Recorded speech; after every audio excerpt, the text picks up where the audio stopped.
wabarakatuh. Assalamualaikum warahmatullahi wabarakatuh. Kami dari kelompok video ingin menjelaskan tentang flowchart mengenai memperkenalkan rumah yoga. Yang beranggotakan saya Muhammad Rizky. Saya Niana Mutasari, saya Dewi Sinta.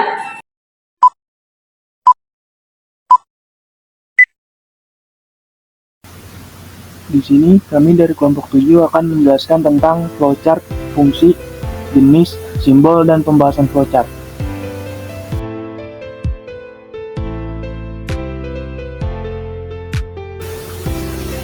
Assalamualaikum warahmatullahi wabarakatuh. Saya Sinta. Saya akan menjelaskan tentang pengertian flowchart. Flowchart ini atau bagan alur adalah diagram yang menampilkan langkah-langkah dan keputusan melakukan sebuah proses dari suatu program. Setiap langkah digambarkan dalam bentuk diagram dan dihubungkan dengan garis atau arah panah. Flowchart ini berperan penting untuk memutuskan sebuah langkah atau fungsionalitas dari sebuah proyek pembuatan program yang melibatkan banyak orang sekaligus. Selain itu juga dengan menggunakan bagian alur proses dari sebuah program yang akan lebih jelas, ringkas, dan mengurangi kemungkinan untuk salah penafsiran. Penggunaan flowchart dalam dunia programan juga merupakan cara sekaligus untuk menghubungkan antara kebutuhan teknis dan Dan kedua, saya akan menjelaskan fungsi flowchart. Pada dasarnya flowchart atau yang juga dikenal sebagai bagan alur ini berfungsi untuk menggambarkan sebuah alur pengerjaan maupun proses suatu program, di mana proses tersebut digambarkan dalam bentuk flowchart simbol dan praktis dan mudah dipahami. Ini ada 6 fungsi flowchart yang akan saya jelaskan. Pertama ini satu ada sedang di dalam gate atau for gate, yang dikatakan bahwa flowchart memiliki beberapa digunakan seperti menggambarkan sebuah autogema maupun proses tertentu dengan detail serta rumit melalui simbol flowchart, sehingga algoritma tersebut jadi semakin mudah dan dipahami oleh banyak orang. Nah, ketiga ini ada membuat sebuah program yang awalnya begitu rumit dan juga kompleks menjadi lebih sederhana. Nah, keempat ini memberikan pengertian pada para pengguna agar bisa menggunakan flowchart dengan lebih maksimal, yakini menjadi metode pengumpulan data, pendeteksi masalah, dan pengembangan perangkat dan lainnya. Kelima, merancang sebuah proses yang baru maupun untuk sekadar menambahkan sejumlah fitur pada proses yang telah ada, karena memudahkan komunikasi di dalam sebuah tim sehingga berbagai masalah maupun kesalahpahaman pada yang terjadi. Sekian.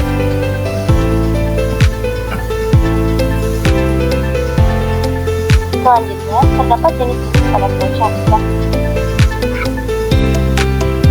Yang pertama, flowchart dokumen.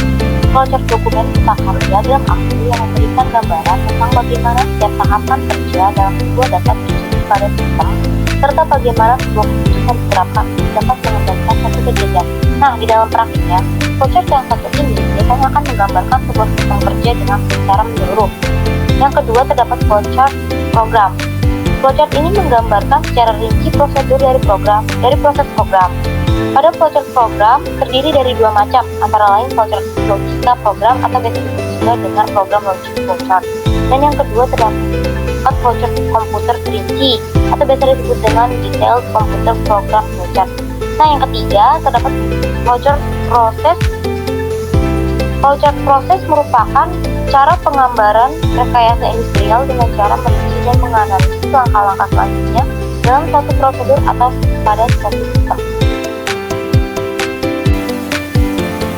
Yang keempat, terdapat flowchart system. Flowchart system merupakan flowchart yang menampilkan tahapan atau proses kerja yang sedang berlangsung di dalam suatu sistem secara menyeluruh. Selain itu, flowchart system juga menguraikan urutan dari setiap prosedur yang ada di dalam sistem. Yang terakhir, terdapat flowchart skematik. Flowchart skematik ini menampilkan alur prosedur suatu sistem hampir sama dengan flowchart system, namun ada perbedaan dalam penggunaan simbol-simbol dalam menggambarkan alurnya.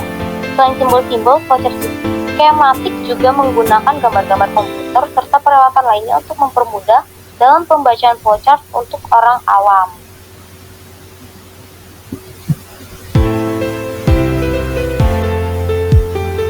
Selanjutnya ada simbol flowchart. Pada dasarnya simbol-simbol dalam flowchart memiliki arti yang berbeda-beda. Berikut adalah simbol-simbol yang sering digunakan dalam proses pembuatan flowchart. Yang pertama itu ada flow. Pada umumnya, simbol ini digambarkan dengan menggunakan tanda panah. Simbol ini juga dikenal dengan nama lain, yakni connecting line. Simbol yang satu ini dipakai sebagai penghubung antara satu simbol dengan yang lainnya, sehingga menjadi salah satu yang sangat dibutuhkan oleh flowchart marker. Yang kedua itu ada display. Simbol yang satu ini berfungsi menjadi penjelasan atas berbagai peralatan output yang dipakai dalam sebuah program. Yang ketiga itu ada off-page reference. Off-page reference berguna sebagai penanda keluar masuk atau terjadinya penyambungan sebuah proses pada lembar kerja yang berbeda. Yang keempat itu ada on-page reference. On-page reference merupakan simbol berbentuk lingkaran dan memiliki fungsi sebagai penyambung proses pada lembar kerja yang sama. Yang kelima itu ada input atau output, merupakan simbol yang berbentuk jajar genjang dan memberi gambaran tentang proses input maupun output yang tidak bergantung dengan alat. Yang keenam ada decision, merupakan simbol yang berfungsi untuk menjelaskan sebuah keadaan tertentu yang memberikan peluang jawaban ya ataupun tidak. Yang ketujuh itu ada proses.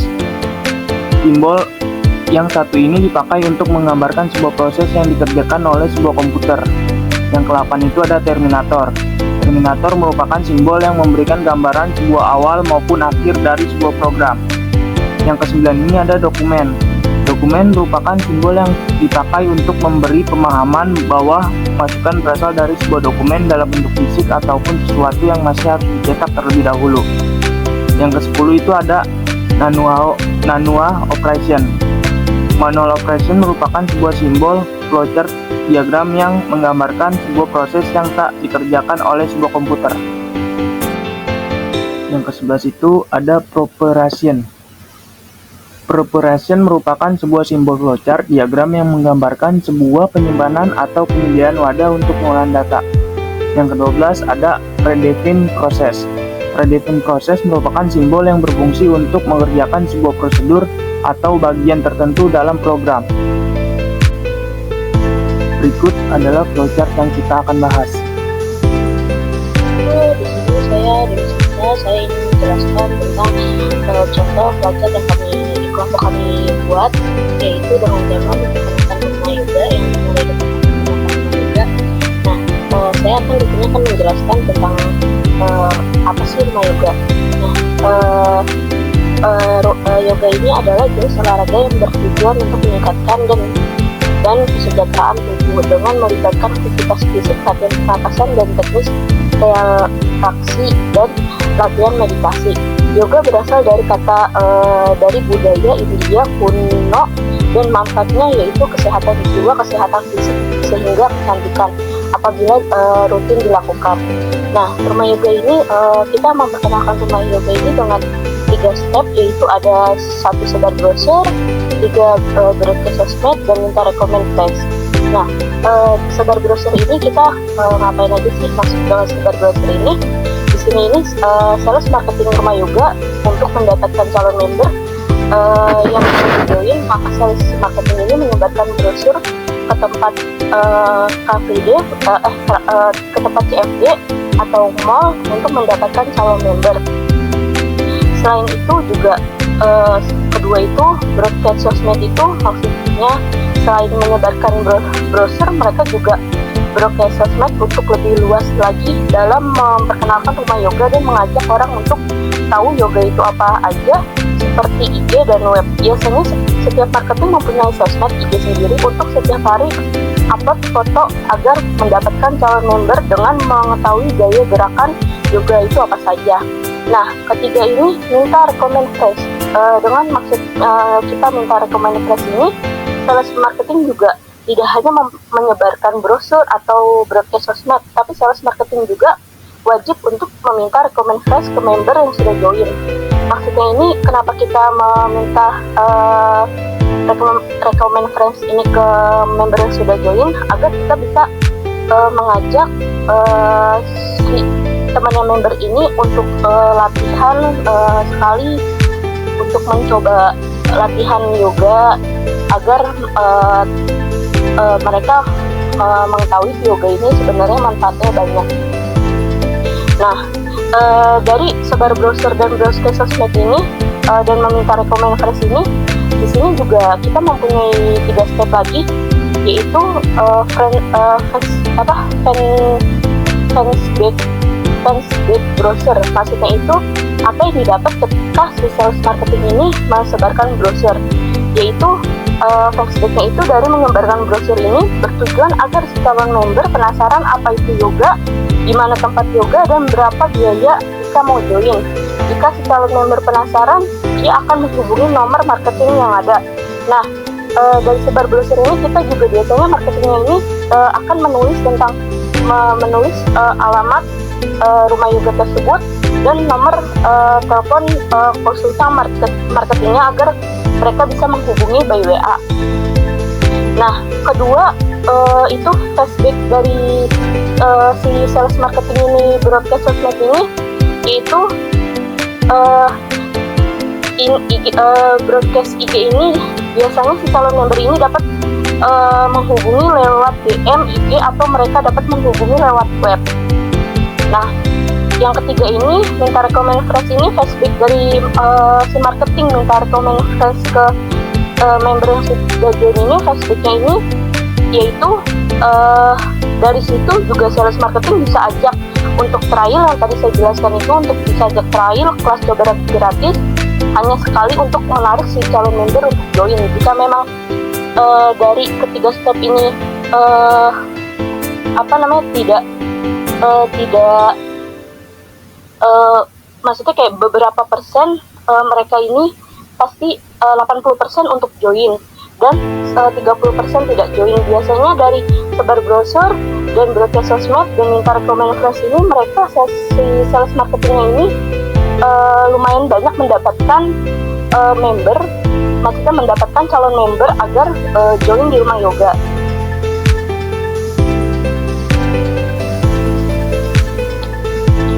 Setelah melewati step pertama dan kedua, langkah selanjutnya yang akan diambil oleh marketing yaitu memfollow up, atau biasa kami menyebutnya dengan membuat APPT, yang dimana membuat janji untuk terkelas atau berkunjung dengan calon member baru rumah yoga by WhatsApp. Nah, di situasi ini marketing akan memperkenalkan diri mereka seperti menyebutkan nama dan juga menjelaskan job desk mereka seperti apa. Selanjutnya, setelah memperkenalkan diri, marketing akan mengirimkan jadwal kelas yoga agar calon member baru di rumah yoga ini bisa tahu dan menyesuaikan jadwal mereka, aktivitas mereka seperti bekerja dan lain-lain dengan jadwal kelas rumah yoga.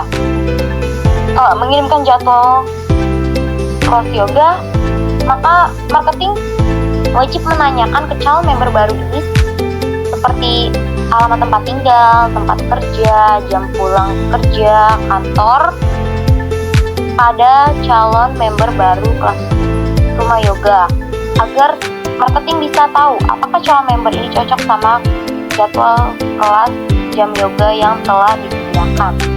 Nah, selanjutnya marketing juga wajib menanyakan kepada para calon member baru rumah yoga apakah mereka sudah pernah yoga atau belum. Jika memang belum pernah mengikuti kelas yoga, maka marketing harus menjelaskan secara detail seperti apa sih kelas yoga tersebut untuk para pemula agar calon member baru rumah yoga ini dapat mengetahui kelas apa saja yang akan mereka ambil, akan mereka ikuti. Nah, jika memang calon member baru rumah yoga sudah pernah mengikuti kelas yoga, maka marketing tetap harus menjelaskan seperti apa kelas yoga tersebut. Nah, biasanya di situasi seperti ini, para calon member baru rumah yoga akan menanyakan beberapa hal. Yang pertama, perihal harga untuk join di rumah yoga itu kisaran berapa. Lalu yang kedua, sistem membership di rumah yoga itu akan seperti apa. Dan yang ketiga, fasilitas apa saja yang akan diberikan kepada calon member baru rumah yoga jika bergabung di rumah yoga. Nah, jika calon member baru ini akan bergabung, maka mereka akan mendapatkan fasilitas seperti maid, pandu kecil, dan juga kunci locker. Dan yang terakhir, pertanyaan keempat, yaitu mereka akan menanyakan jadwal pelaksanaan kelas rumah yoga. Setiap harinya itu di jam berapa.